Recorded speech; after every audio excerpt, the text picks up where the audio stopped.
Okay, so we start off with today's morning session with the third lecture by Chaitanya, and he's going to be talking about social evolution mostly. Yeah. Mostly, yes. Thanks at all. I didn't know what to actually call this last session, so we did.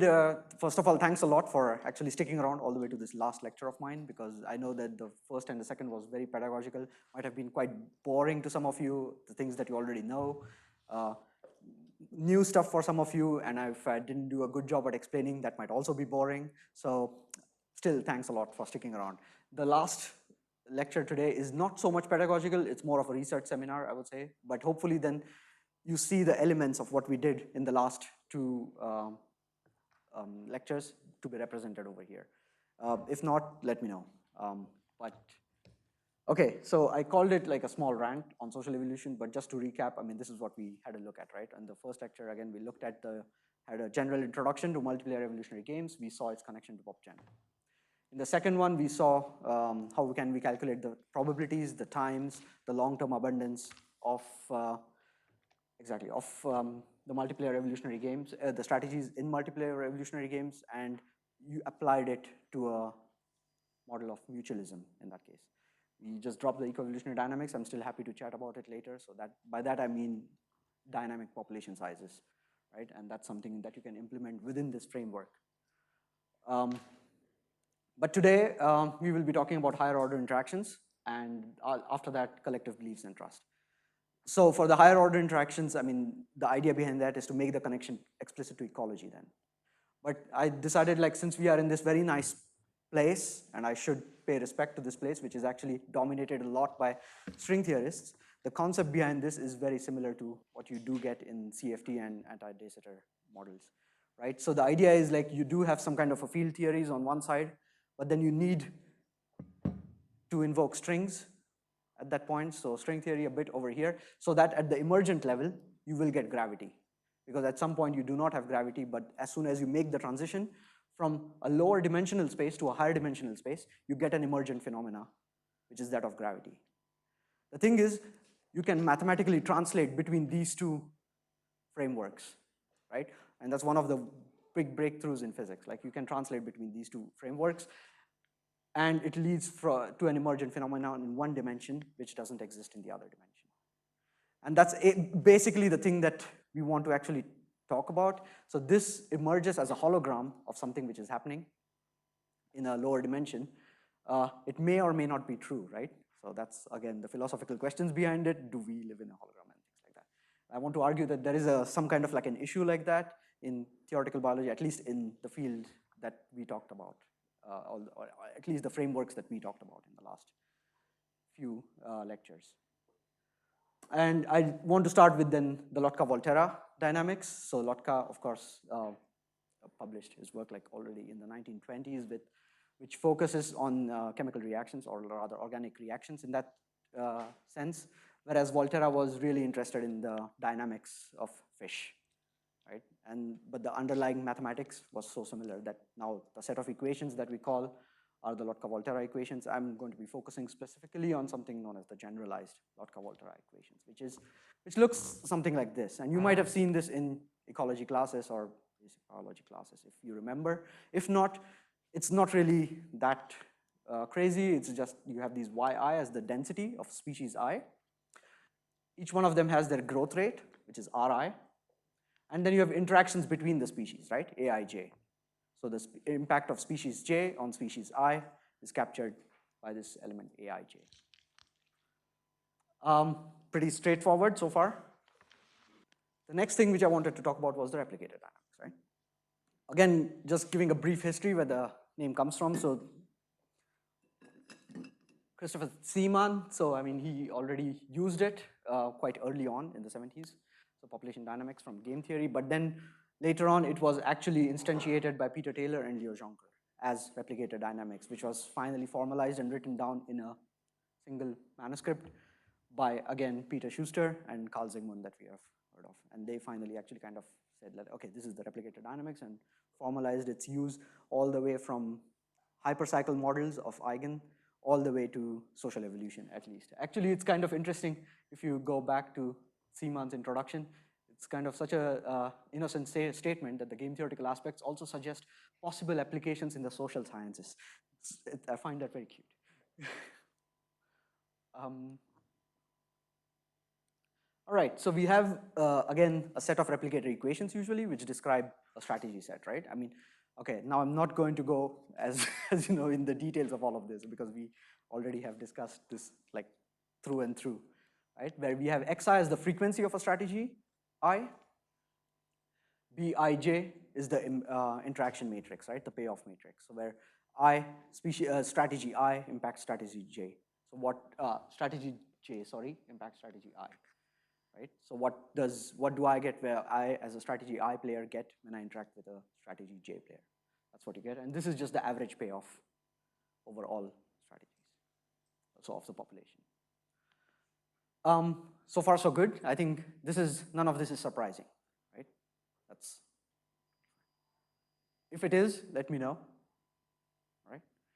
So this is fine. So we just looked at the replicator equations. We looked at the Lotka-Volterra.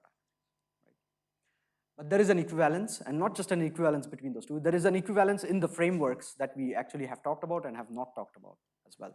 Because the replicator equation, right, I mean, that comes from another slightly modified dynamics, which is the replicator mutator dynamics.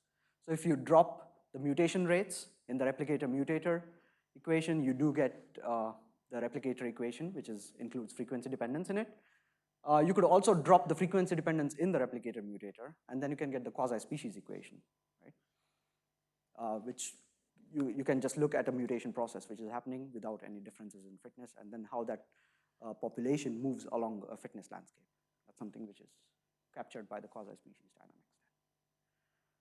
But as I said, it connects to other fields as well, right? I mean, so we do have the game dynamical equation, which we have been using quite a bit, which comes from the replicator mutator, as I said, which connects to the quasi-species. But then this equation has connections to Lotka-Volterra dynamics, the discrete version of it, so the replicator price equation, which again further connects to adaptive dynamics frameworks. There have been also connections which we discussed, which is about towards the Fisher selection equation, or as I mentioned, the Eigen's hypercycle, which is a slightly reduced version of the replicator dynamics, or also to the Bayes theorem. So there are these various connections which can draw actually between fields in a way, if you want to think of it like that, by just focusing on the underlying mathematics. So this is a great thing to have, but there are also problems actually with this. And we will try to see what it might be by focusing on a connection, one specific connection, right? And that's to ecology. So again, as I just said, so we have the Lotka-Volterra dynamics and you have the replicator dynamics. There is a slight difference, right? So this is valid for n different species, and here I wrote it down for n+1 strategies. And the reason for that is that because you can move between the two, just like you saw in the example right at the beginning, you can move between these two, but you need to change the dimensions. You need to have an additional dimension, because if you move from the Lotka-Volterra, you can use a certain mapping. Again, in this set, now I'm not going through the derivations of this, but it's a very small derivation. You can have access to it by just change of variables, basically. And you then abstract the growth rates, which you see Ri, into the payoff matrix Bi. So you are absorbing the growth rates into the payoff matrix. Then you do need to rescale time dynamically by this extra strategy that you add. And if you do that, you get to the replicator dynamics. Right? So there is this very nice equivalence between Lotka-Volterra and the replicator dynamics. You can also go back by compactifying the space. So that's quite nice. Just to show it visually, what's happening, right? Because I don't know, I'm a very visual person. I really like to see if I can visualize it. Helps me understand things, at least. So we have the growth rates given in green here, R1, R2 for two species, right? You have the pairwise interactions between the species. No, we are talking about the species interactions. It's not the payoff matrix, right? You have interaction between the species. That's given by this yellow square over here. And you can convert that into something that looks like a payoff matrix, right? Where you have the entries of the payoff matrix, which is these B's, which are the interactions between the strategies. We need to add a new strategy, as I said, right? You have to add one more strategy to make it compatible with the N Lotka-Volterra. So when we had 2 species, we need to have 3 strategies over here. And the third strategy, you can just put it all as zeros for now. It doesn't really matter, right? It's all zeros. That's why it's in red. But the 2 entries for the growth rates, they also appear as payoffs, basically. And there is just because, just the way, if you follow the transformation that we saw on the previous slide, you will get this structure. But the thing is, no one really tells you that you have to add the third strategy at the bottom, right? You could also add it at the top, you could add it in the middle, it doesn't really matter, it's a matter of transformation. But what you get is a 2-player game with 3 strategies then. And you have this equivalence. Yeah.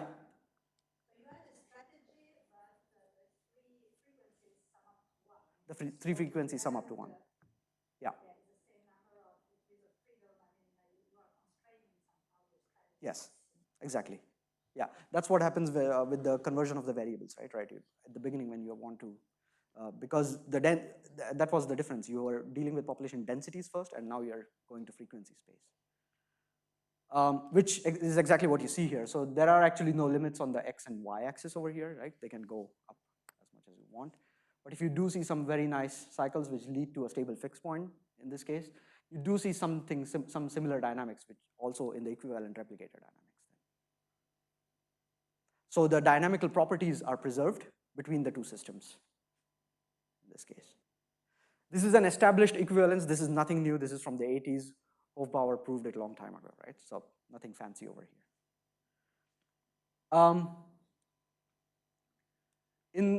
Why is this called a rant? Because this, in the recent in the past decade, I think, I would say, there has been a very invigorated interest in higher order interactions in ecology.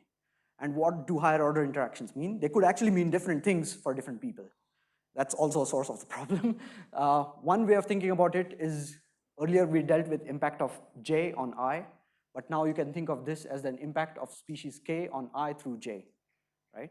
So you have these 3-level interactions. You can have multiple species, and the impact on one species is not just from the second one, but mediated by the impact is mediated through the third species. So you can have very complicated interactions over here. For example, you have the insects which are feeding, but the pollinators are also there, but also the plant is existing, right? So how do you mediate the interactions between these 3? That could be a complicated scenario. But it's not just that, right? Higher order interactions does not always need to have multiple species. It could just have 2 species, but the interactions are nonlinear.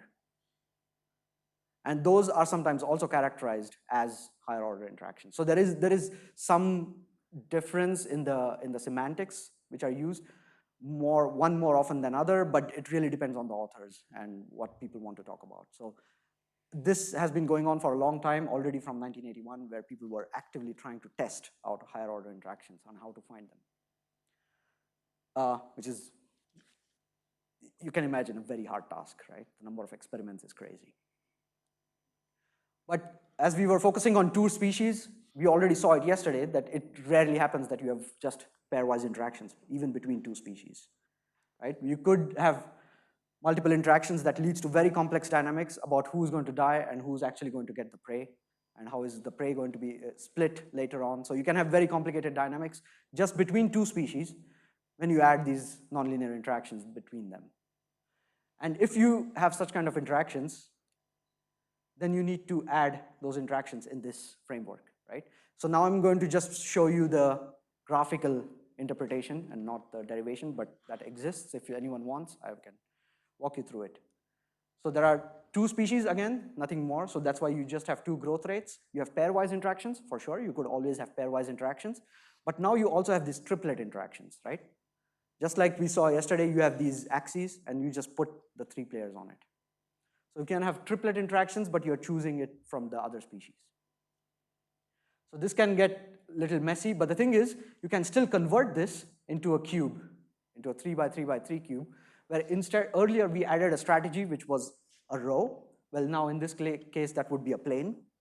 So you have to add a plane of zeros somewhere, but then what remains is another cube, which is that of the interactions. So that would be the interactions which are the actual triplet interactions between the strategies.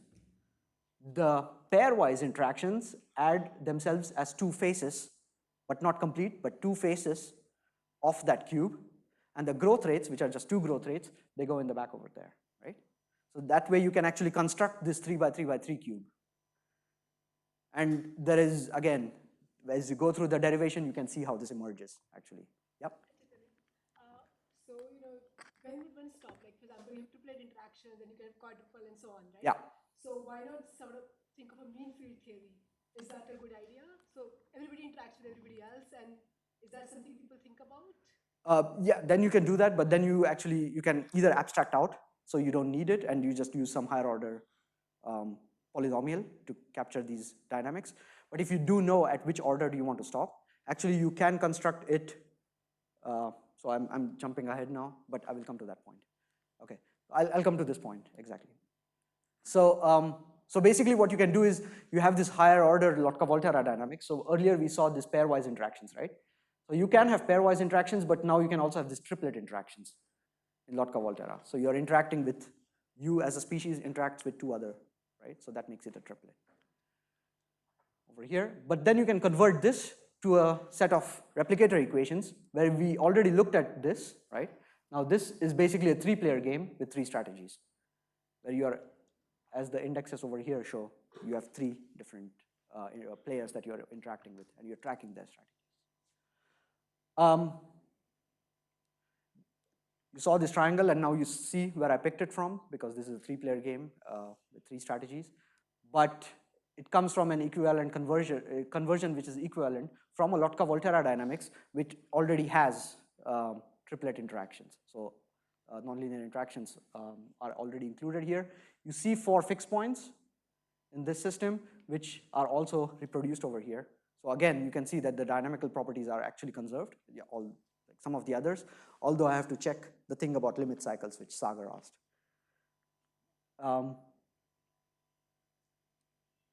And exactly as you mentioned, you could actually keep on going further, right? You could construct, you can have this transformation for an arbitrary number of interactions, actually.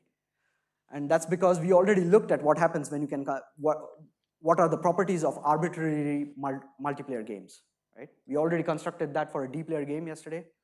And what happens over here is, as your interactions grow up to an order D, you can construct an equivalent n+1 tensor of size D. Dimensions, basically, D dimensions. And here it's n+1 size in each dimension. And this would become a D-player game with n+1 strategies then. Right?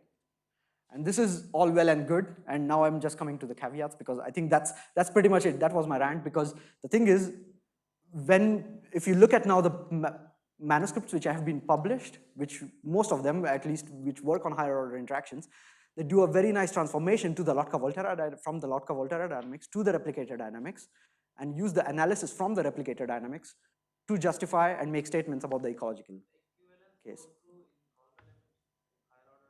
Exactly, just as I showed. Yeah. You can make it as complicated as you want as well, right? You can have these asymmetric interactions and things like that we discussed yesterday, and it still holds. Because what we were constructing is this high-dimensional tensor, right? Which did not make any assumptions on the reduction of the payoff matrix, as we saw yesterday. So we are not making any assumptions between identities and things like that. So you can actually have the full complexity in there, and you can still maintain the connection between the two. But then what are the caveats? What Sylvia mentioned earlier, the Lotka-Volterra dynamics actually deals with species, right?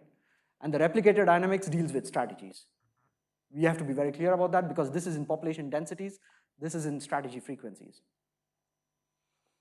Here we have growth rates, interactions, and interferences, which come from the outside, and they have very specific meanings, right? We want to know what the parasite actually is doing to the insect when it is actually inhabiting or pollinating the plant, right? Those have specific meanings. As soon as you make the transition, all we have are interactions, right? And those interactions actually sometimes lose the meaning which they have before. So the connection between species and strategies actually is not straightforward when you're changing these dimensions. Furthermore, while the mathematical equivalents persist already for higher dimensions, care must be taken actually when moving from the ecologic framework to evolutionary game theoretic descriptions and back. This is something that we discussed yesterday, right? When you're changing frameworks, is it possible to go back after you have made changes in one dimension, right? In one framework, rather. For example, the wolf-elk plants, right? Usually, like naively, we think, okay, there are 3 different species. There is an intransitive interaction. Oh, that's equivalent to a rock, paper, scissors game, right? But as you have seen, like, no, that would be in 3 dimensions in the Lotka-Volterra space. So there should be a 4 strategy game, actually, in the replicator scenario, right? And as we saw, because of the increasing in the number of payoffs and the duplication, for example, of the pairwise interactions which appear on 2 different faces, so there is actually a redundancy in payoffs which happens. So we need to be careful about that, because what do they mean then, right? Because those interactions are either the same or not, but actually in the Lotka-Volterra they are the same. So there are a lot of complications actually which can happen when you actually move from one framework to the other. And so we basically tried to write a rant about this. And this is some of the current work which I'm working on, which is not maybe particularly exciting to a lot of people, but the argument over here is we can make the connection. It's a beautiful connection, and I really love it. But the thing is, we cannot just go back and forth with it without caring about what we want to say about it. All right, so this is all actually that I wanted to say for the first part, because this was supposed to be very short, and I do not want to spend a lot of time complaining, right? So let's talk about something constructive. But if you have any questions about this, if not, yeah. So I just used to think the connection is just mathematical. Are you trying to say there exists a connection which we need to look into between Gokhale and replicator? I just thought it's just 2 sets of mathematical equations with proper polynomial, and there is a mathematical connection. There is a mathematical connection, and I think that is great, right? That's perfect. Yeah, that's nice. The thing is, when I want to analyze an ecological system, and if I convert it to a replicator dynamic system, so the thing is, you can convert that into a payoff matrix, and then I can do things with the payoff matrix, right? You can do these affine transformations to the payoff matrix, where I change all the payoff values, the properties remain the same.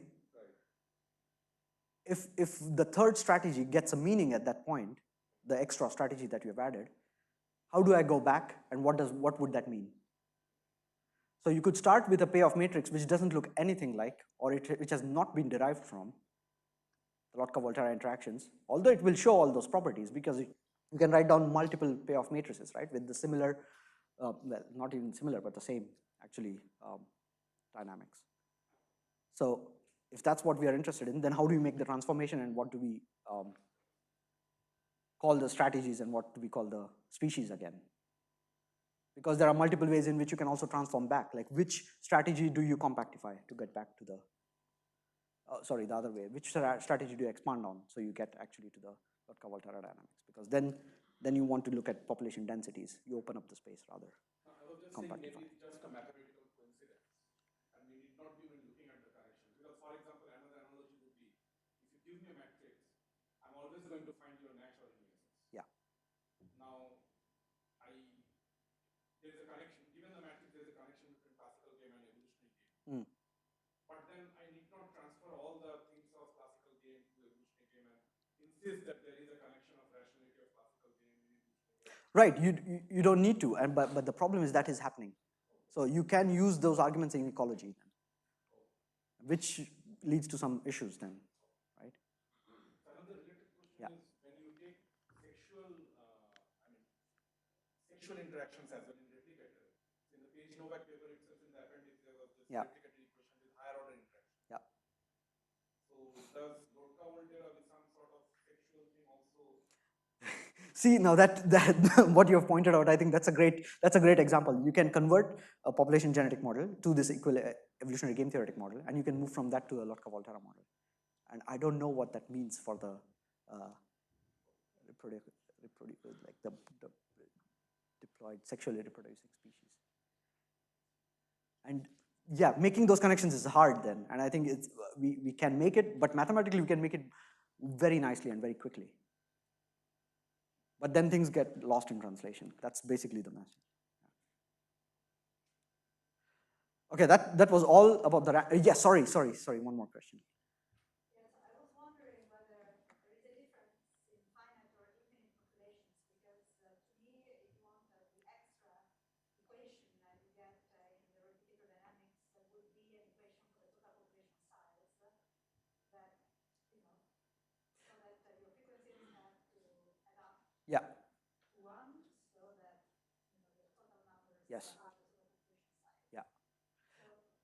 So that in that case, if you have a good enough argument for that, that would make sense. The thing is, if I already start with a replicator, then what would be the argument for the backward movement? Let's say, so if you start with Lotka-Volterra, you do that. Okay, then you already know that this is a strategy you want to call as the extra population size. If I give you a matrix from the replicator dynamic side, and when you convert it, what would even be the right way for converting it then to species? So wouldn't that be like assuming that the population Exactly. total population size is constant? Yeah, you would need to make the assumptions. Yeah. Yeah. Yeah. Then, yeah, but then that means we are making additional mathematical assumptions already, right? So which is not the straight away transformation anymore, but now that's transformation with already making assumptions on the Lotka-Volterra. So I want to switch gears completely because that's what I just wanted to do, that make this connection to ecology so that we, over the series of 3 lectures, we have it a bit more complete, that we talked a little bit about the toolbox development itself. We talked about the connection to population genetics. We talked about the connection to ecology a little bit. Yesterday we did also the mutualism interactions, and today this. And now I will talk a little bit about the social evolution part, right? And this is going to be about collective beliefs and trust, and specifically it is the talk title usually, as I said, like this is more of a research title. Okay, all right. You speak louder. Yeah. The transformation is mathematically equivalent, which means that I don't have when I want to track the population numbers or the population frequencies, then it's okay only when I draw interpretation from there. Is that a problem, or you think there's an issue in reproducing the population dynamics itself? No, the issue I would say is in the transformation.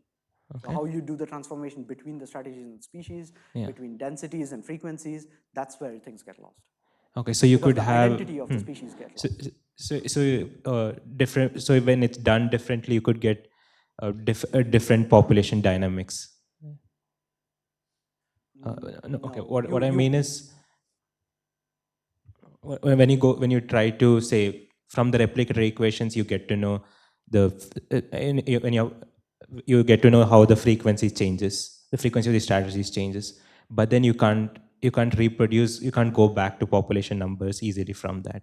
You always can, but you wouldn't be able to tell if that is that of the species 1 or of species 2. Okay. That's the problem. So how do you identify the same species back?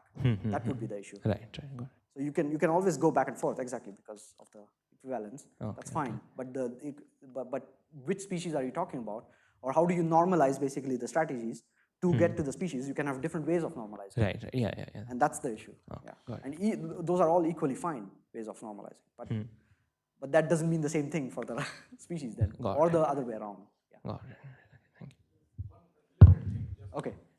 Very quickly. So when you have Lotka-Volterra, you have 2 populations, let's say predator and prey. Yeah. Now within a predator there could be 2 phenotypes, within a prey there could be 2 phenotypes. So it could be a mixture of replicator and Lotka-Volterra. Yeah.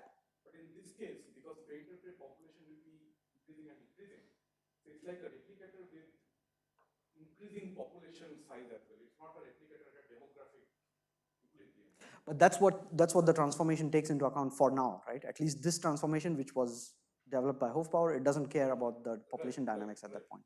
Then you can always add these complexities. I think with the dynamic population size, I think first of all, the transformation doesn't hold the same way as it is given. So you need to make assumptions either on the Lotka-Volterra side or on the replicator equation side. Yeah.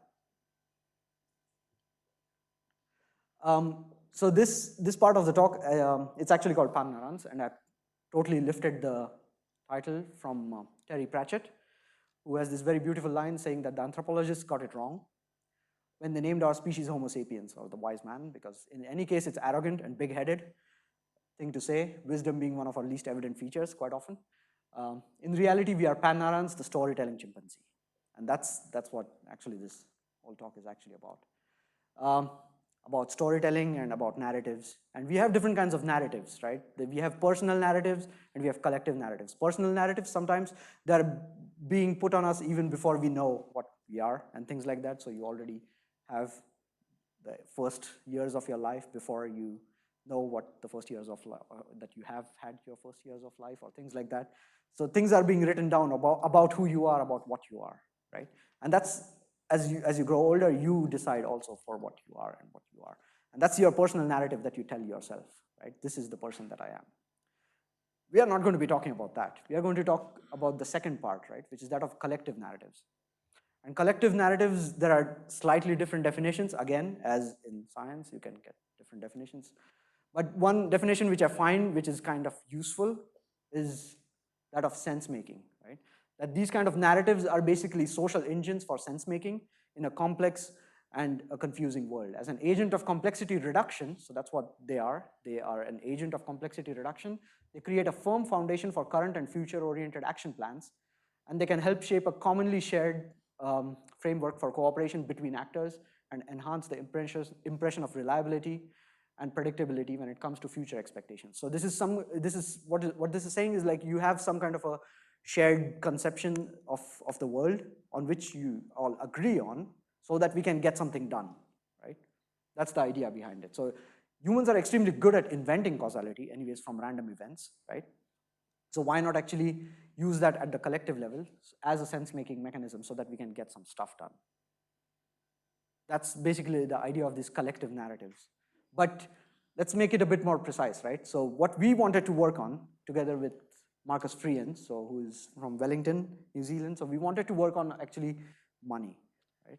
So we heard about bartering quite some time ago, and we were interested in how do you go from bartering, like in the physical sense, to actually putting value to tokens then, and assuming that that token actually is trustworthy, right? You actually trust it with some stuff. So the thing is, why does this token function so well as a trust-building mechanism? I think there might be some copyright issues if this goes on YouTube, so I already told them, but I'm going to play a video. I hope that's fine. It's a clip from something else, right? So I thought, like, instead of me explaining what I mean by this, I think Ian McShane does a better job. I think the audio should work.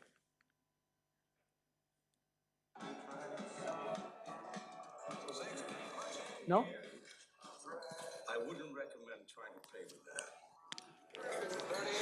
Yeah, you got me thinking. Huh?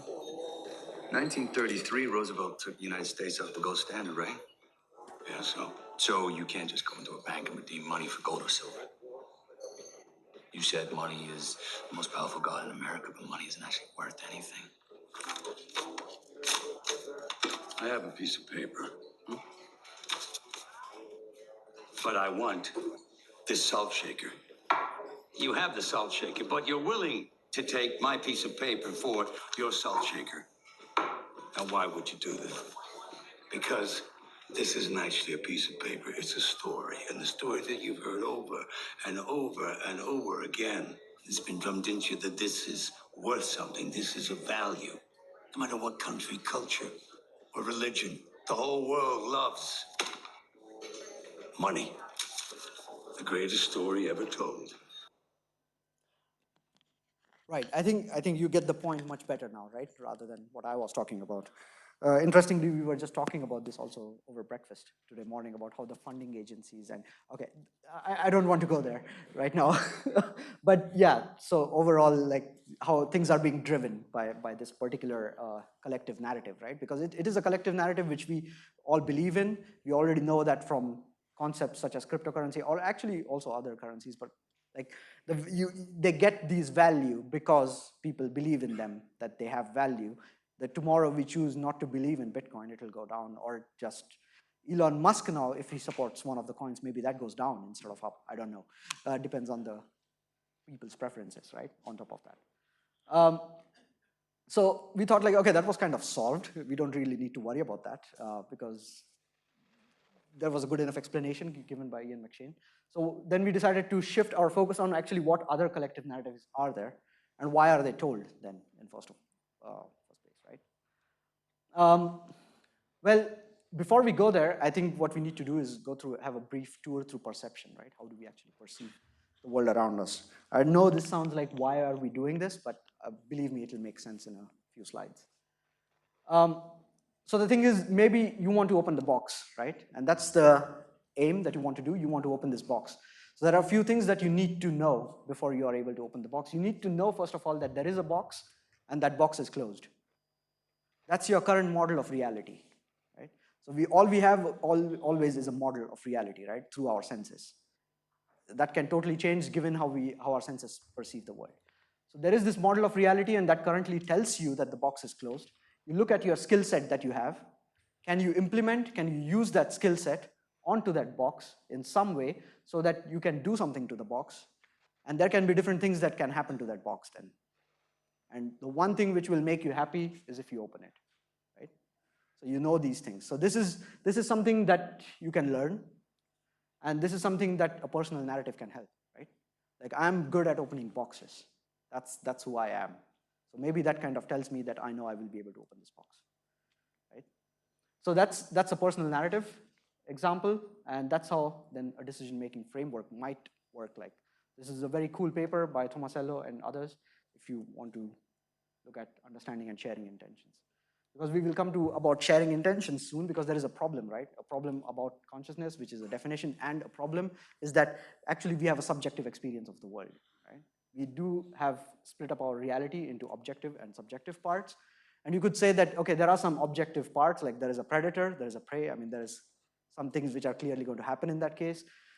I hit my head on a rock, there is something which is going to happen. There is a tree over there, it gives me shade. We counted mates, offsprings in the last series. So those are some of those things. But you could also have a very clear definition, for example, for example, if we agree on what those numbers mean, then I don't need to tell you what color this is, right? So you would know exactly what color I'm talking about. If we agree already on this, I know that's a problem, but so that's what it is. But you could also have subjective parts of the reality, right? Like, okay, what's that smell, which is a bit weird, or do you like the new movie, or how was your breakfast today, right? Things like that, if you had breakfast. So these are all subjective questions with individual answers, and one can't tell one better than the other, right? For example, I could ask you if this is a red color, right? And then maybe many of you might say yes, but then I can tell you actually this is not exactly equal to this, so is that still red, right? The thing is, subjectivity in perception then might actually cause problems when we actually want to do joint action. So we have to look back on this action problem, right, that we looked at. And then see how we actually deal with this problem of perception. But the thing is, a resolution actually can be offered by this concept of intersubjectivity. Now, has anyone heard of intersubjectivity, or? No, right? Yeah. So the definition actually in its most simple form, again, there are multiple definitions available. A simple form is that it refers to a shared meaning of something, right? So this comes very close to this idea of collective narratives. It refers to a shared meaning of something in the world, or a process of mutual communication towards an agreement of a meaning, right? So yesterday I was kind of amazed that Kaylin actually used the same example, which was about using a utensil to drink out of something, right? And if we all agree that that's a utensil, it's a cup that we all drink out of, then there can be different kinds of cups, but we all know more or less what we do with it, right? So we have an understanding. It looks very weird if we use something else, or we use the same thing for something else, right? And the thing is, you can go all the way across the board with this concept, right? Things like animal spirits, gods, demons, human rights, LLCs, nations, all the way, again, up to money, right? These are some of these concepts which have these value because we all choose to believe in them, and we all agree that that's what it means. If we don't, then there will be a problem. And then there are problems. So imagine now you do want to do this task again of opening the box, but you want to do it together with someone else, right? You need the help of someone else to actually open the box. You need to use the cutter, the other one needs to use the bolts, and you have these complementary skill sets. But the thing is, it's crucial that you actually both have the same model of reality then in that case.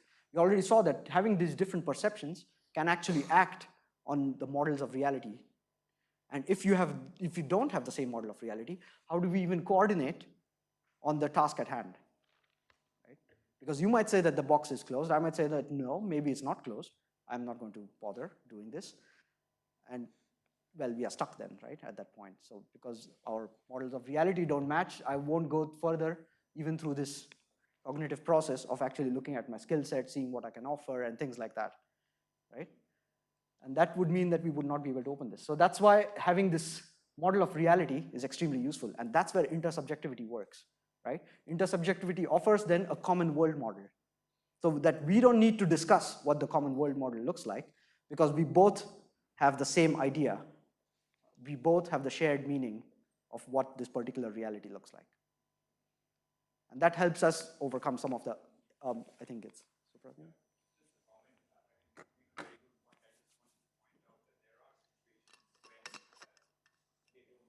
Yeah. Yes. Mm-hmm. And exactly as you said, then we call them as pathological cases.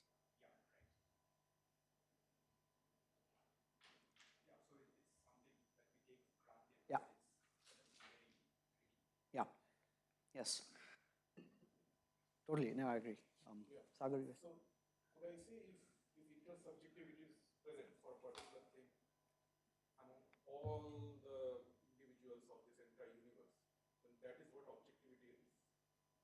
Well, then it would be not distinguishable from anything else, then yes, right? Because then there is no clash.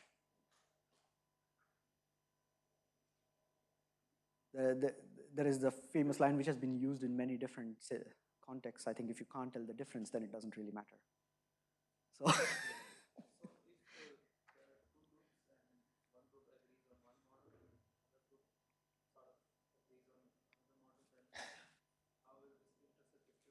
we'll come to that. Yeah. Exactly. And so there are these intersubjective realities. Now, I gave some examples, but an important part of this is these intersubjective collective narratives have a powerful impact, right? As you just heard, we could classify people as pathological or not and things like that. But the thing is, a lot of these realities actually have a direct connection even to the biological fitness of individuals then, right? These constructed realities can actually control the biological fitness in that case of a lot of organisms. If that is the case, then it's worth actually studying it from an evolutionary point of view. This was something which was published, I think, almost a decade ago or something like that. I was not aware of this for more than half a decade ago, and that's when I started like, oh, wait a minute, I'm trying to do a bit of evolutionary theory. Maybe I should read something up on this. So this has been a project which has been going on for quite some time, and it's slow, but it's going there somehow. Because as you see, I mean, it comes from very different disciplines actually. And the very first questions, if you want to come up with from an evolutionary argument, which you would prefer to get out of the way, actually, in a way, is there an adaptive value, right? That's an easy question to ask, to start with at least.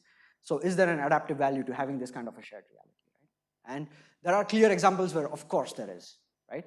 So you look at one of the oldest stories that we know of, the Epic of Gilgamesh, and then you look at what the content is, right? You have these Gilgamesh and Kidu going together, fighting together, and then getting together, and then cooperating with each other and going on adventures and solving all problems with joint action and stuff like that. And it has elements of storytelling that teach us basically how to cooperate, how to be nice to each other over time, right? This is also even in extant communities, right? For example, if you look at any basically culture, but in this case, which was a properly thoroughly studied community, the ETA communities in the Philippines, where they have stories containing message of equality between men and women and all other pro-social norms, basically.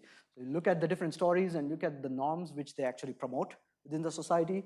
So such things such as sex equality, cooperation between sexes, friendship, social equality, group cohesion, and all these norms are being promoted by the stories which are being told within those cultures, right?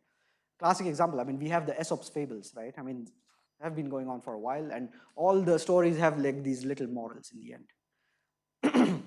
So usually pro-social and morals in those cases. And the thing is, like, if you do have such kind of norms, it's not hard to make a leap from that to these kind of group enhancement mechanisms which might actually kind of favor the establishment and maintenance and persistence and development of those groups, right, over time. So that could be a very easy out already. We could say that, yeah, okay, there are these stories, they give you benefit, it's done, right? You don't need to worry more. We decided, okay, let's ask like a slightly harder question, right? What about drift? Like, what if you don't have these kind of messaging in those storylines? What if you do have these stories which are not really saying anything much? They're just giving you some information. An example of that is like you look at some origin myths, right? Of cultures or of the world or of the universe. This is, for example, one in the Maori culture, because this was, we were thinking about these things 2014, 16, at that time when I was living over there. And the idea of the storyline is that in the Maori culture, the primordial deities, Rangi and Papa, they are connected in a loving embrace that encompasses all of reality. The world is created when one of their children, Tane, those are those big trees that you see in New Zealand, actually. And Tane was one of those big trees. The kauri trees, if anyone knows. And that pushes the parents apart and thus gives rise to the separation of the sky, Rangi, and the earth, Papa. Since then, the primordial couple has lived in longing for each other with little or no regard for the children or for that matter mortal. So they basically don't care about what's happening in the world anymore after that. And then you ask a lot of communities, the Maori communities, okay, what's the takeaway from this? And they're like, oh no, there is no particular takeaway for this. I mean, that's just the story which is there. And there are quite a few of such stories which, okay, I did not know of that, so we were, again, out of our depth. So we actually got together with Joseph Bulbulia, who is a cultural psychologist. And so he has knowledge of these kind of things, and he informed us, like, okay, how many stories are there like this, and why is this important, and things like that. So it was great to work with him. But the idea behind this is that, okay, why do then these stories persist, right? If they don't have these moral values, I mean, they could persist by drift, but still, you'd see them, again, across cultures. So that's kind of a curious phenomena. So we thought, like, okay, let's make this a bit more precise. And how would actually intersubjectivity work then in this case, right? If you don't really give those stories any specific meaning, if they are amoral, like not against moralities, principles, but they just don't promote any special kind of morals. How would it work? And finally, now we come to like after doing a bit of theorizing about it, now let's try to theorize it in a bit more mathematical sense. And since we were focused on joint action, yeah, please. Yes, that's the line of thinking. And the first thing would go along the lines of basically different versions of group selection in a way. So if you do have norms which are promoting groups, that would be fine.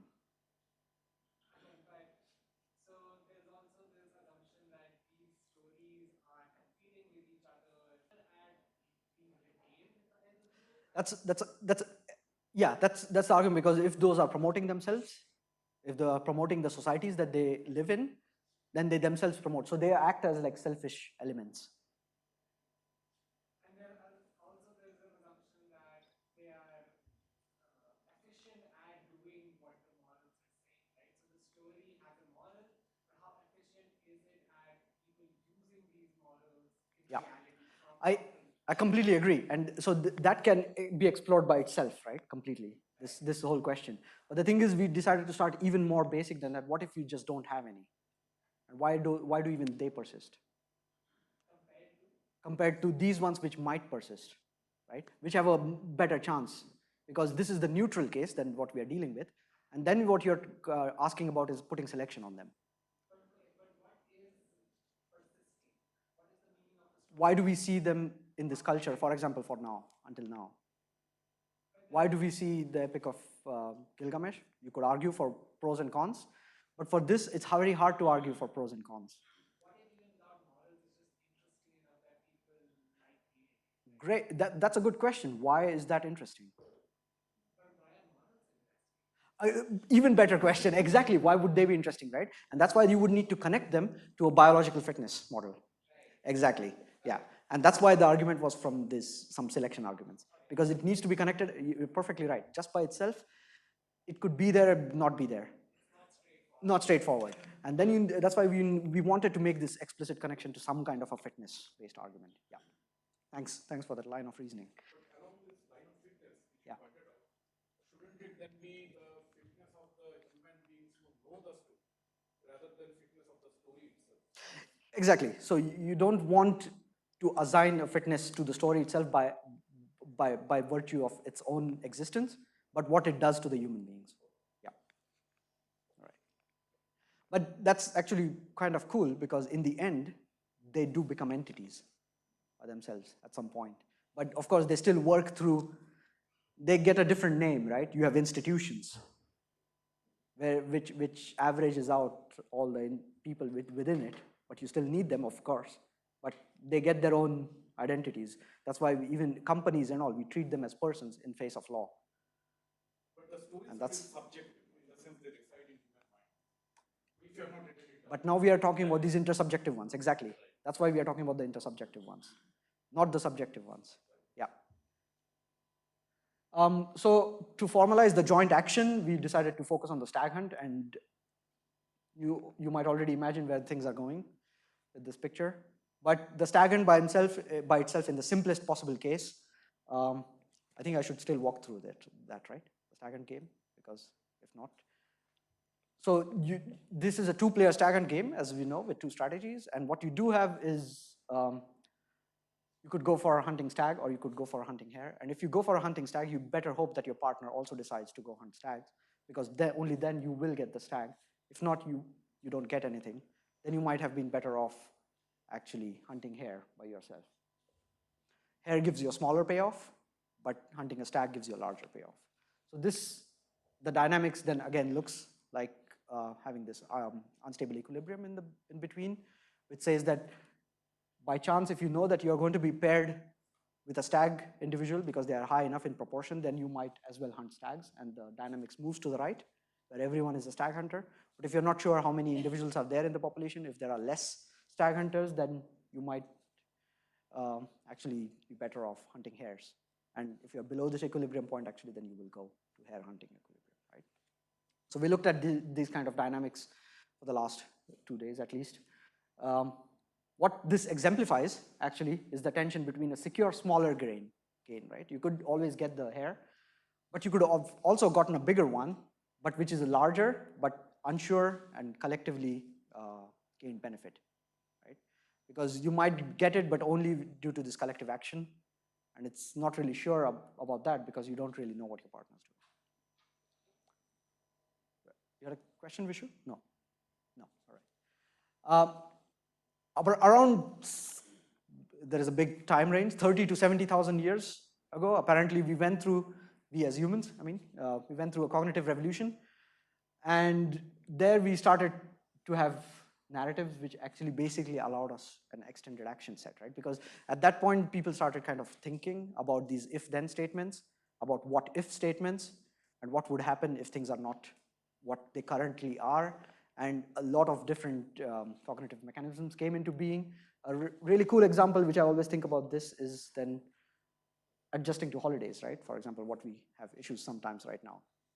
Like, we weren't really sure if last week Friday should have been a holiday or should not have been a holiday, because it is a holiday in some parts of India, but not in all parts of India. And the thing is, that's okay. What do we do about it, right? So when I move from one place to another place, if there is a holiday over there, should I go into work or not go into work? Maybe I don't believe in the reason why there should be a holiday over here, so I could just go into work, right?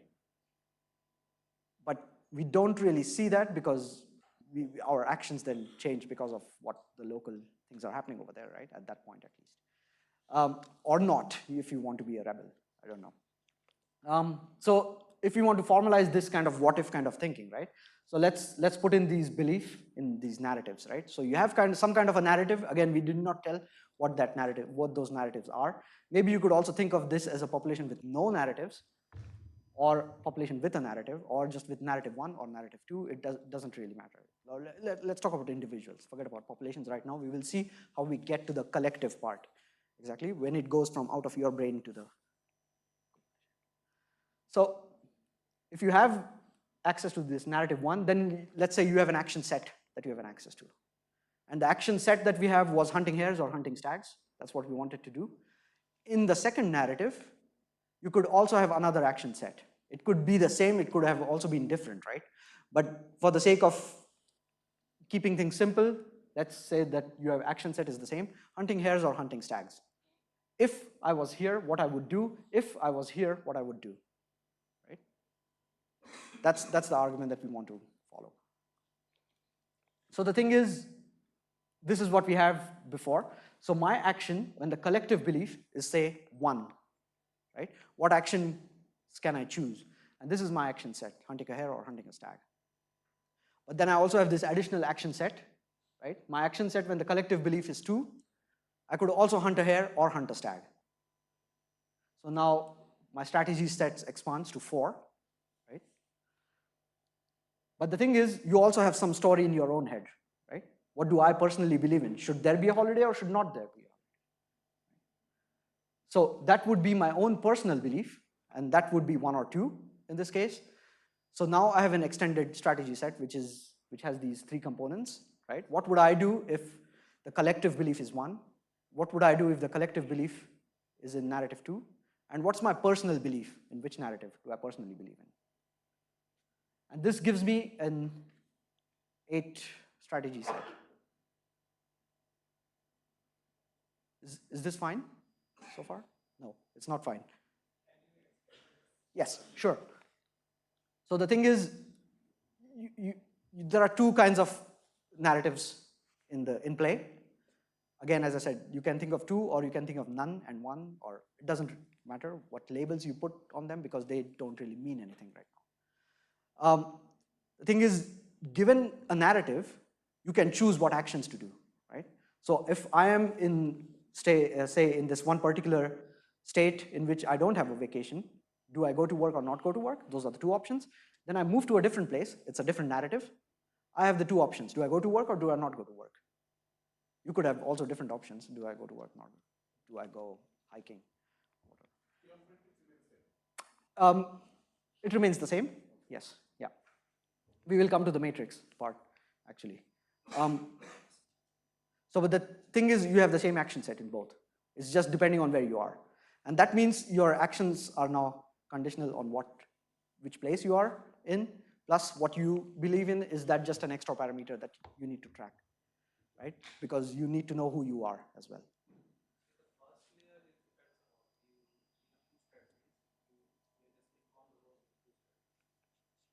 You are informed about the belief and then you have to choose between the 2, right? Exactly, so there is no storytelling so far, right? Because what I said over here is that what you would do if you know the story, but I didn't tell you where the story comes from, right? I just said this is what you individually believe in, right? So exactly, that's a good question. So where does the story come from then, right? So let's try to work towards that, right? Where does the story come from then?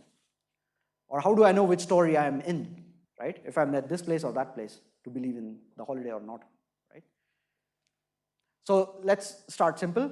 Again, let's start with this population which is all HH1. So everyone is basically hunting hares, depending on whichever narrative they are in. We don't really worry about that right now because it's all the same. And they all believe in this narrative 1. That's the whole population. Now they form a group of size G and they go out hunting. So now we have moved to a multiplayer game, right? The stag hunt game which we explained was that of a 2-player game, but now I'm going to be focusing to a multiplayer game because you want to go hunt these stag in groups. But we know in this case what's going to happen. No one's going to be hunting stags, right? Because we already know that irrespective of whatever they believe in, they are all going to be hunting hares. Given that the value of a hare is pH, that would be the average payoff, right, of this population. They would all just be hunting hares. It's very simple. This is straightforward. The problem starts coming into play when we want to calculate something like this, right? You have a mixed group, and I want to calculate the average payoff of a strategy now. And now let's go through the process of how you would actually be going to get the strategy. And you again form a group of size G, and now this size G group needs to decide this collective narrative, right? We all have our individual narratives, but how do we all decide on which state we are in, right? Like, how do we take which action? Like, I don't know, because now we all have been maybe pulling into different directions depending on other things, but we do have this narrative on which we could actually coordinate our actions. We could have the shared intentions because of that. And you heard about this concept already last week, right? During a talk, which is that of the groupthink.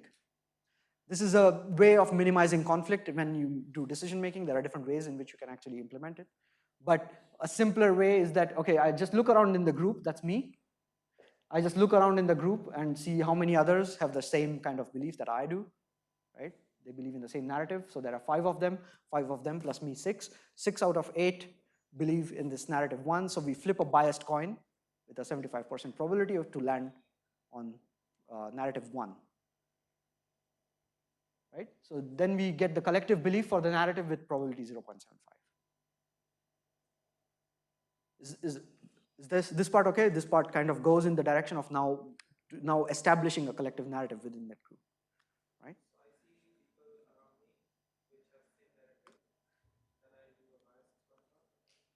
Exactly. So, and then we establish as a group, I mean, you do this, and then you establish this as narrative, right, of the group. Sorry? So once we have established what this F1 is, right, you determine what the collective narrative is. The next step would come is like in that narrative, you have to see what are you supposed to do? Are you supposed to be hunting hare or are you supposed to be hunting stags? Right? If you are hunting hares, that's fine. More or less the story ends over there because you don't really care what others are doing then, right? You just go hunt hares. If you are hunting stags, it's kind of important to know what your group looks like, right?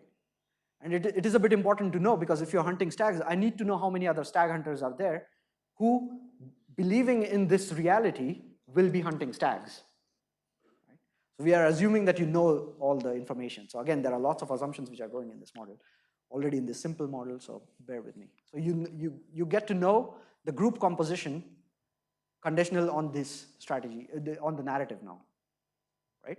So conditional on the narrative, this is just bookkeeping because we were already yesterday summing up over this binomial. Now you have to sum up over 2 because you have these 2 different narratives, right, which you can have. So it's just bookkeeping for finding out what's the composition of the group that you are in. Once you know the composition of the group, then you check if your hunt is actually successful.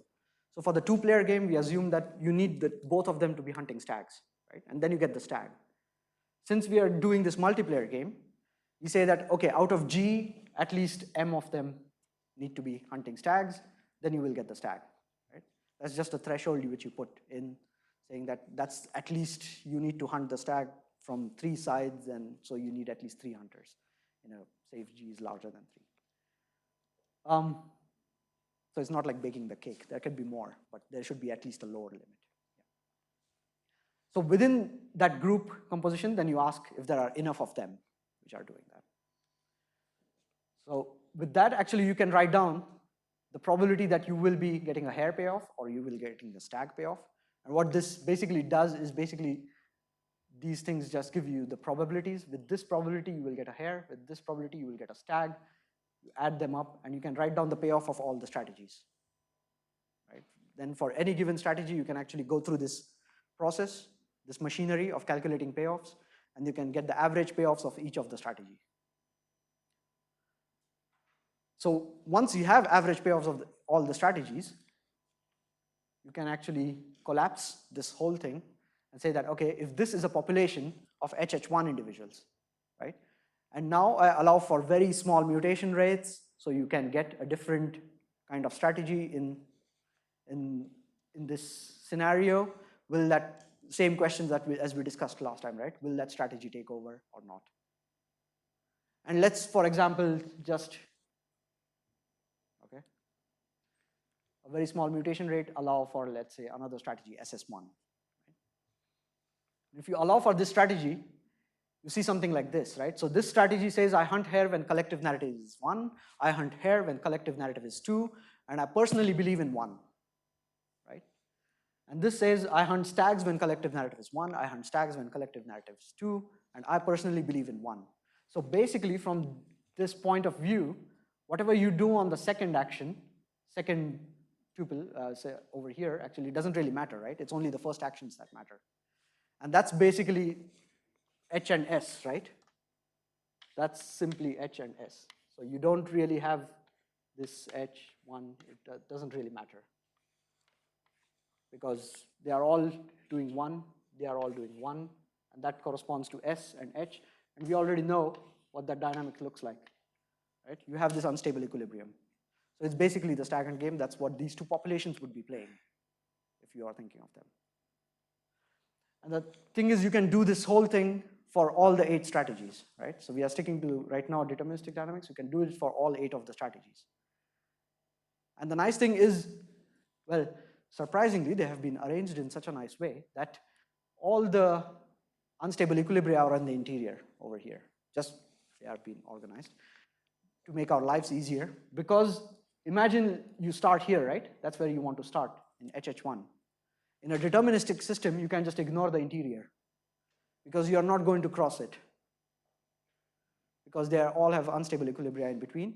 So you can just, for our purpose right now, in a deterministic system, you can forget about them. You can start at HH1, and what things can happen then? So you have a certain mutation rate, but these strategies are not going to come into play. What can come into play is something like this, right? The dashed lines. And the dashed lines come into play is because, anyone?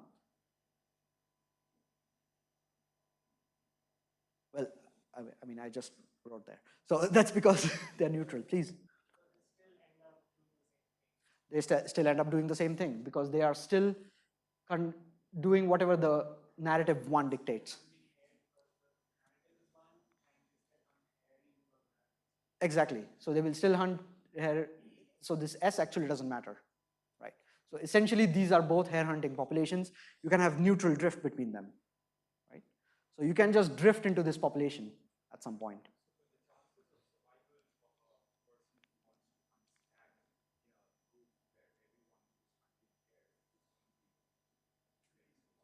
But there won't be anyone who wants to hunt stag because they will never encounter the second collective narrative. Because they all believe in still 1. The whole group around me also believes in 1. So there is no way that you would actually get to the second one in this case. You may, but not in this way. And that strategy doesn't invade. Yes, exactly. If you do have a different belief right now, it's not invading. You could have a different belief over here, right? This is also neutral, but the second action is also hunting hares. So then it doesn't matter. So you could switch your beliefs, yes, already now. Since they don't really impact your actions, which are impacting your fitness in the end, what you believe in it doesn't matter at that point. You can't go to HS2 directly, yeah. But now something interesting happens when you are at HS1, right? When you are at HS1, you can actually move towards HS2. Is there an intuitive argument already that has built up in someone's head? They do know that they will do 2, exactly. But the thing is, at the beginning, HS2 is going to be still hunting hares. And that's crucial at that point. Because HS2 hunting hares will be compatible with HS1. Because primarily, the population will be made up of HS1, if we are starting at that point. And then we want to see if this invades. That means everyone believes in 1. And they are all hunting hare. You can have a little bit of these individuals popping into the population, let's say, right? And they encounter these individuals who are also hunting, who believe in 1 and are hunting hares. And these individuals think, okay, fine, we actually believe in 2, but the group, the way we decided how groupthink works, how collective narratives are being decided, This group decides what the collective narrative is, at least at the beginning, right? And they would be saying that we believe in one. And these individuals say, fine, then in that case, we hunt hares, which is the same as what this population is doing anyways. So you can neutrally invade a little bit into this population. You neutrally invade until a point when there are enough of those HS2, and by a change in collective narrative at that point, because if there are enough of them, they can say that, at some point, the collective narrative is actually 2. And as soon as that collective narrative is 2, even this population says that, that's fine, then we hunt stags. And hunting stags gives you a larger payoff, and then it drives itself into this population. You can have the same argument from the top, right? First you switch the beliefs, and then you change the actions. So, and that's because we don't really distinguish between the beliefs. That's exactly the reason why, because we don't tell that the belief is telling you what action to do, one or the other in that sense. You have options to go through both. That's why. Otherwise, it would be conditional.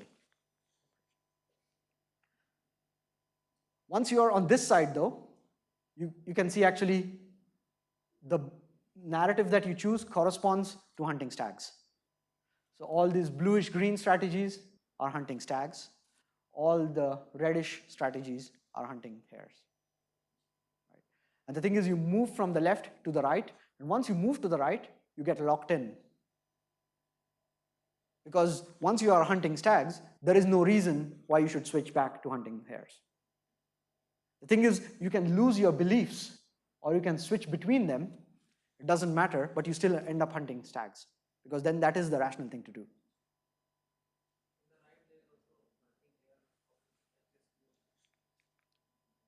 Yeah, but then everyone believes in 2. So you would be not actually hunting hare.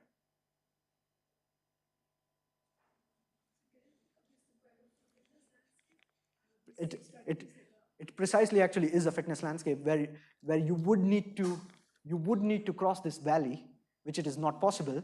So instead you go around the valley on a ridge, on a new, exactly, a local minimum. Yeah, exactly, which is in there. If you think of it like that, yes, yeah, there is a local minimum, and you want to avoid it, so you go around the ridge, which is through neutral steps, and then you go up. Yeah, that's actually an interpretation of this, exactly. That would be in the stochastic system. We actually look at the stochastic system as well of this.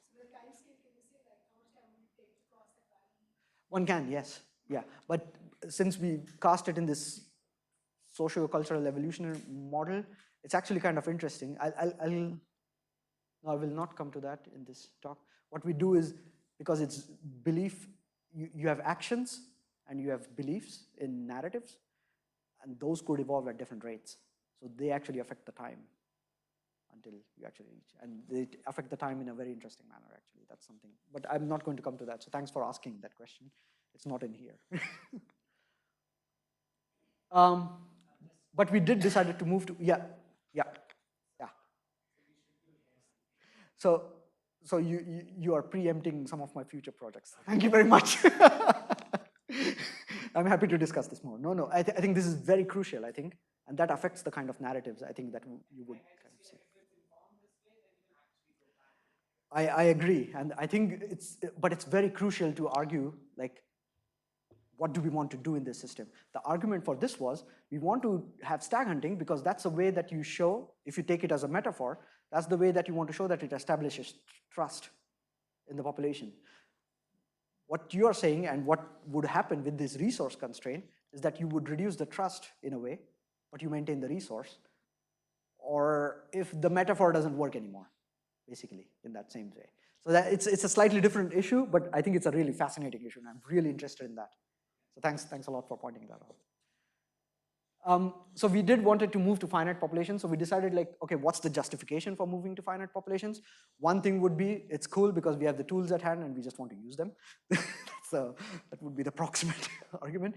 But there is an ultimate argument, right? Because where we are motivated from. So if you look at groups, like the hunter-gatherer groups, at least, again, from Joe, this is the information that we had. So if you look at the ones in Australia, for example, this data is from, at what level do you cut off, right? Saying that this is a group and this is not a group, which is which is a coherent group and which is not. You can decide that, so these are the different groups which you might find, but the circles kind of show how you kind of define those groups, right? You can define those groups around foraging groups, hearth groups, residential groups, estate groups, dialect-based groups, or the language groups. And already for dialect and language groups, it's already hundreds and thousands, right? So we are, I think, quite safe, because if we are talking about collective narratives, collective stories, this is the kind of group size would be interesting. But the results I will actually show is that it's totally fine. We are kind of safe, because even for a population size of 128, if you do analytical calculations for finite populations, I'll show you how. Already this actually kind of approximates your results for infinitely large, right? Since you move to the stag side, all the 4 strategies, they were equally likely, right? Because they were all hunting stags. So they were basically neutral with respect to each other. So if you run the process for long enough, all 4 strategies would be equally represented. And this is what you kind of see already for a population size of 128, that the equilibrium abundance of those strategies is kind of the same, more or less, in this case, because of stochastic effects, slightly different. It starts approximating it very well, but you can actually do the calculations of this. And this is something that I mentioned yesterday. So you do this pairwise fixation probability calculation. You put all of them in a matrix, right? So this would be my fixation probability of 1 in 2, 1 in 3, 1 in 4, 1 in 5. And then probability of staying where you are is just 1 minus that column. And then the right eigenvector, the leading eigenvalue, which is 1, gives you the stationary distribution of this process. And that's basically what you plot over here, right? So this is what you, oh, sorry. Do this, and you do this, right? This is basically what you plot over here. This is the long-term distribution of that process, and you see how your proportions change. And you see that more or less, these 4 strategies of hunting stags, they are more or less always equally represented. Due to finite population effects, you of course also see the hare hunting strategy still hanging around. But you can do some analytics then on this. You can corroborate this also with simulations. And once you start doing actually simulations, you can actually play around also with other things. But one of the crucial things which we used in this model was that this idea of this groupthink, right? How do we actually form these collective narratives? And we used this very particular process of groupthink, which was having this kind of a biased coin flip by looking at your group members around. But you could have completely different mechanisms, right? Which actually say, how should you decide on what we all agree on, right? You could just say that I don't really care. I just flip a coin, 50-50. It's either going to be 1 or 2. And then we decide on that. We kind of show that at least in the deterministic system, you are actually locked in already in the hare equilibrium, if you are planning on starting here, at least, that is. If you start over here, you are basically locked in between hares, and there is no way of actually escaping. I'm not showing the interior because they are all unstable equilibria anyways, so they are there. So, but your neutral step, which was here, this side and this side, that also disappears. It becomes a coordination game. You could also decide to take a majority vote, saying that, okay, for example, in this case, if the majority of us are 1, then we don't need to flip a coin, then we just go with narrative 1, right? So you can just do a majority vote. And in that case, you do see that, okay, you could go to the right-hand side, but from this HS1, you can actually move back to HH2, and from SH2, you can actually move back to HH1. So in the long run, you will end up here, but you somehow have to escape this cycle, so it might take longer to actually move to the stag hunting side. So things can get different, exactly. So the time might change because of your decision-making process. How do we actually decide, right, to have? And as I said, with doing simulations and all, you could also explore some other things. And one of the most important things that you could do is adding this cognitive cost, right? So where do these actually narratives come from? As I said, like we went through a cognitive revolution around 30 to 70,000 years ago, but that also came with physiological changes that happened with humans, right? But forget about even that. Just individually, like introducing a new narrative is problematic. If someone else comes and says that from tomorrow onwards, okay, I don't believe in this money business, I'm going to not, and then it comes at a very high cost. You can be very quickly outside the society, right? You have to live by yourself in the jungle if that's even allowed, and things like that. So it's not that easy to just shrug off or come up with a new narrative. That's why like coming up with a new narrative is also very tough, right? So if you have a cost on having a new narrative, if that is going to be, let's say, successful in that sense, then what we do see is that, okay, you do go through a step in which that narrative comes up in the population, but in the long run, it will go off, right? So it helps in establishing stag hunting in the population, but the narrative by itself doesn't need to stick around. Well, it won't stick around, because having the narrative then has a cost, which the others would not pay. They would have changed their actions without believing in the same narrative, right? And that's still possible then. So this was about including the cost, and this is where we actually saw that, oh, these narratives, they actually act like catalysts, right? You add a catalyst to a reaction, it makes the reaction go through, but then the catalyst goes away. And that's why we thought like these collective narratives are basically catalyzing cooperation and trust. So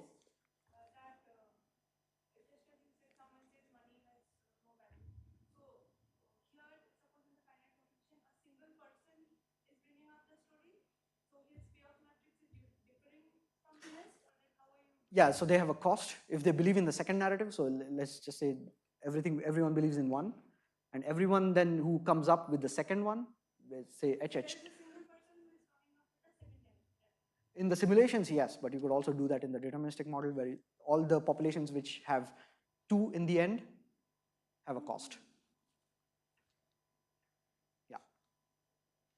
But in the simulations, yes, because in the simulations, you're actually matching them. Yeah.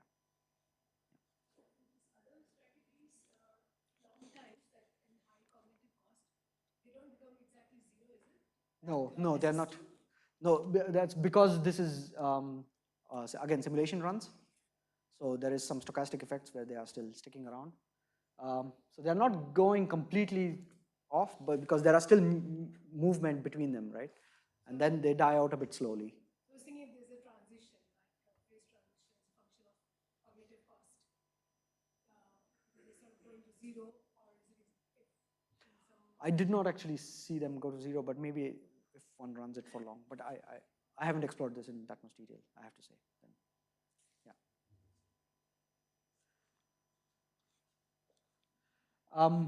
Okay, so just to summarize, actually, this is the main part, and I think this is more or less done, I think.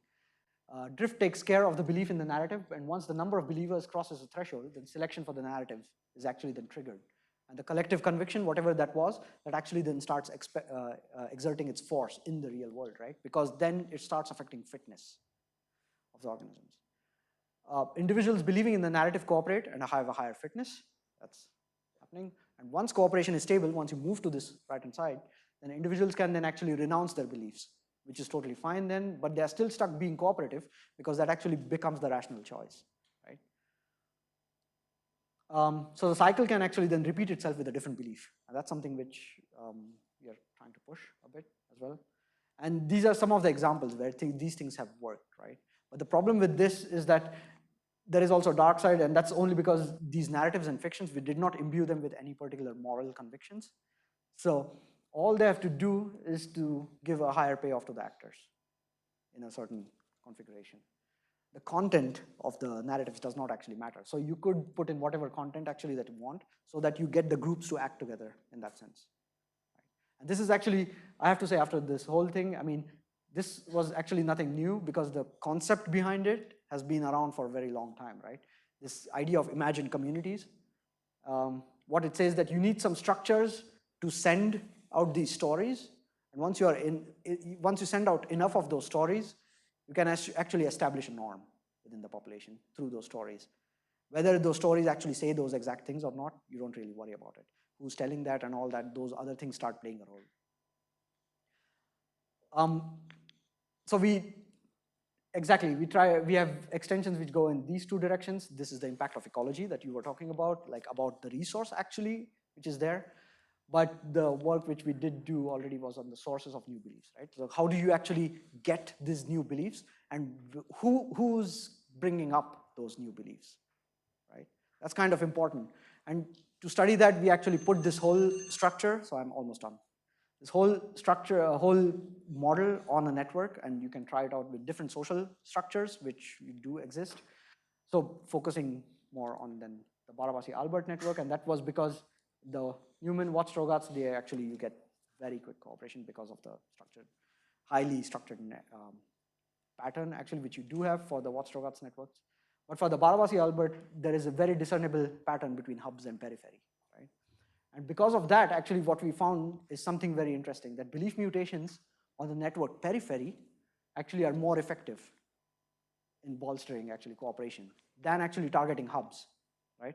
It's like you want to find out not who the most connected individual is, but you may find out most connected, and then you want to put the belief on someone they are connected to, rather, instead of putting it on them. And that would make it actually sustain in the population for much longer. That's something that you do see. I just wanted to slowly end with actually this point, which is from Kahneman, right? Which no one ever made a decision because of a number, and finally we do get to the part of decision making, I think, with this. And I think the importance of stories is then extremely clear. I mean, we have been talking about, we have been talking about stories like through different modes of transmission, like oral, verbal, visual, but which keeps on going right now, and also a combination of all of this. But together with that, we also have structures which allow us to disseminate those stories. And the last point which I wanted to make is that, okay, so far we were the architects of both the stories and also the structures, which we use to disseminate, but maybe not for long. And I think that's a good point for discussion. So I would kind of stop there. So this is the work which was done together, as I said, with Marcus, Joseph. The extension to structured populations was by Gosha. And lastly, actually, I want to thank the organizers for this fantastic school and giving me this opportunity to discuss some of the work, and for the students to be actually very engaging. It kept at least me on my toes all the time. I had to prepare a lot, so I hope that's fine. Thanks a lot.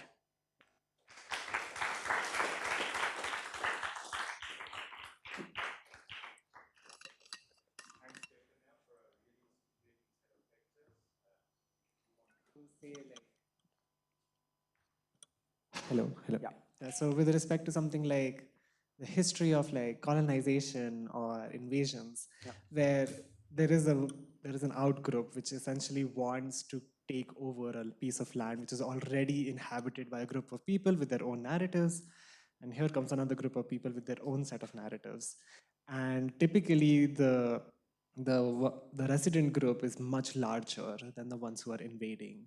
So either the invaders sort of accept the narrative which is already native here, and then they sort of inculcate into them, or they're sort of colonizers where they still maintain their motherland and use just the land for their own benefit.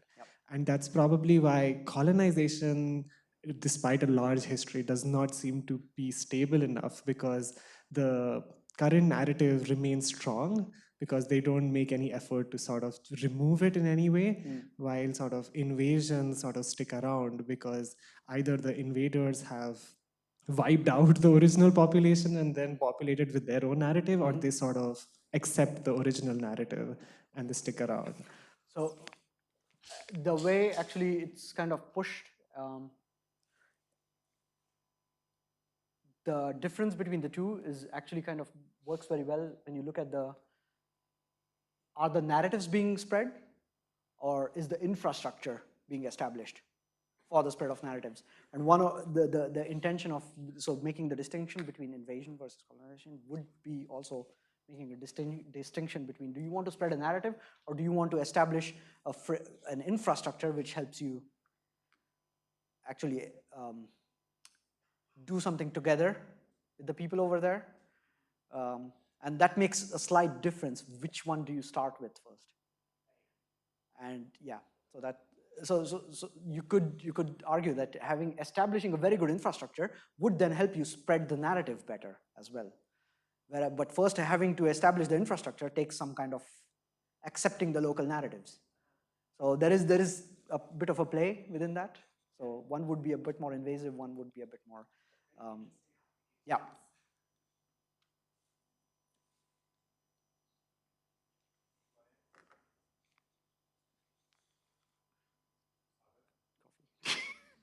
I think here. So here in the model, I do get that having a common narrative does catalyze cooperation. But if you look at the story that you described in the at the beginning, the more the Maori lore about deities, and so like, is it possible for us to build connections as to how stories of that sort would have helped coordinate a collective a joint action such as hunting a stag? So I actively refrain from making the connection between the stories and the actions for that sense, right? You could make a much more tighter connection between the stories and the actions, and then the stories become something like a tag, anyways, where you can identify your partners based on that tag. You could have things like the green beard effect emerging from that. Right. So you could move in that direction once you make these. So once you make the story say something on what action should you actually be doing. Okay. And that was the reason we actually tried to make sure we don't actually assume that right from the beginning. Right. But you could do that, and exactly, so, but that would be a different model. You have to just, there are existing models also in those frameworks already. Plus you could also connect it with this having models or not having models with the, so you could study then those things separately. But I think as a base model, this works without those assumptions. Yeah, but here there's still some mapping between the the narrative that is present and the actions we end up doing, right? Exactly what you said, what we end up doing, we allow for all. So you let the evolutionary process select out. Okay, got it. Yeah.